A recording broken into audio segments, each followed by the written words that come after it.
அதிமுக பாஜக கூட்டணியை முதலமைச்சர் ஸ்டாலினால் தோற்கடிக்க முடியாது என பாஜக மாநில தலைவர் நயினார் நாகேந்திரன் தெரிவித்துள்ளார். தஞ்சாவூரில் பாஜக நிர்வாகிகள் மற்றும் தொண்டர்கள் சந்திப்பு நிகழ்ச்சி நடைபெற்றது.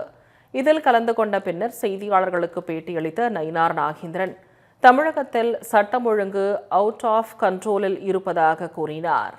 திமுகவில் அமைச்சர் பொன்முடி மட்டுமல்ல, எந்த அமைச்சர்களும் பெண்களை மதிப்பது கிடையாது என்றும் அவர் குற்றம் சாட்டினார்.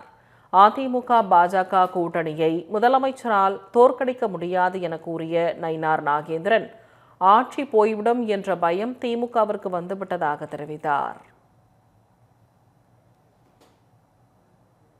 அது அவரோடு தோற்கடிக்க முடியாது, மக்கள் தான் நினைக்கணும். யார் முதலமைச்சரா தேர்ந்தெடுக்கணும், இப்ப முருகானந்தத்தை யாரு சட்டமன்ற உறுப்பினரோ அந்த இவர் எந்த தேதியில போட்டிடுறாரோ அந்த மக்கள் தான் நினைக்க முடியும்.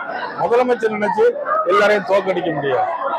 அவரு என்ன அவுட் ஆஃப் கண்ட்ரோல்னா, தமிழ்நாட்டில சட்டம் ஒழுங்கு அவுட் ஆஃப் கண்ட்ரோல். இது அந்த சாதான் ஹரியானாவிலேயும் ஆட்சி கொண்டு வந்ததும் அந்த சாதான், மகாராஷ்டிரா மாநிலத்தில் ஆட்சி கொண்டு வந்ததும் அந்த சாதான், டெல்லி பட்டணத்தில் ஆட்சி கொண்டு வந்ததும் அந்த சாதான், தமிழ்நாட்டில் ஆட்சி கொண்டு வர போறோம் அந்த சாதான். அவர் தான் அமித்ஷா.